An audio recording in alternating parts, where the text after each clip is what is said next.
Okay, so step 1, it says that we must also trim the clip so that only the first 8 or 9 seconds remain and the diver is not visible.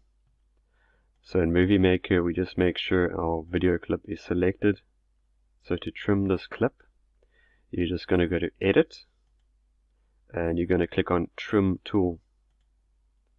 So it's going to give you an option that you can set the start point and the end point of your trim.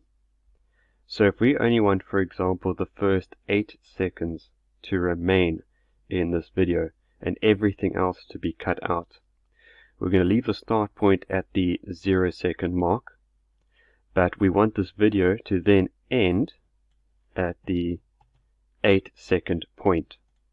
So what's going to happen is everything after the 8-second point will be removed from this video. So let's see if this changes it. So if you save trim, our video now changes to 8 seconds.